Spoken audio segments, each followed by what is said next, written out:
इयत्ता तिसरी खेळू करू शिकू. चला नाटक करूया. प्लास्टिक हटवू वर पर्यावरण वाचवू.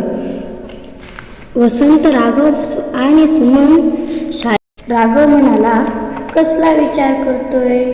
वसंत म्हणाला, अरे स्वच्छ पर्यावरणाशिवाय आपण जास्त काळ राहूच शकत नाही. राघव, खरंय तुझं. आपल्या आजूबाजूला पाहिले तर काय दिसतंय?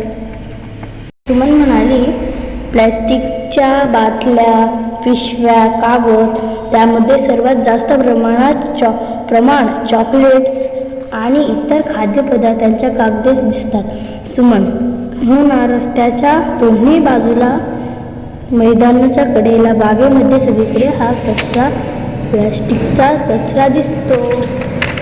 यावर काहीतरी उपाय केला पाहिजे. सुमन म्हणाली, काय करूया बरं?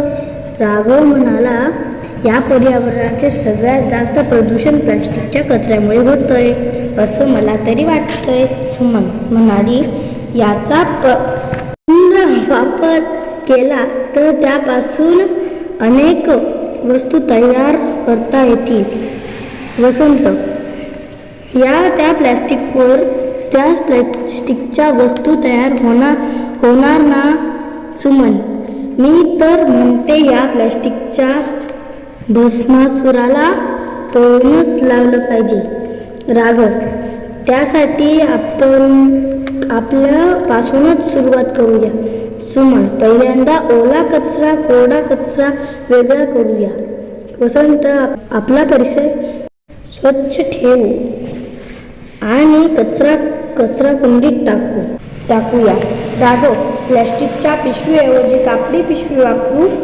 वसंत, पाण्यासाठी स्टीलची बादली वापरू आणि जेवणासाठी स्टीलचा डबा वापरू.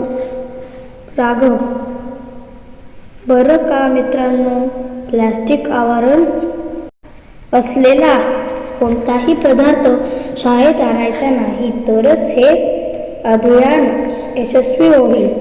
सुमन, हे अभियान यशस्वी करण्यासाठी आपले आईवडील, शिक्षक व सर्व मित्रमैत्रिणींना सुद्धा आपल्याबरोबर घेतलं पाहिजे. सर्वजण, चला तर मग शाळा व घर प्लॅस्टिक मुक्त करूया. प्लॅस्टिक हटवू, पर्यावरण वाचवू.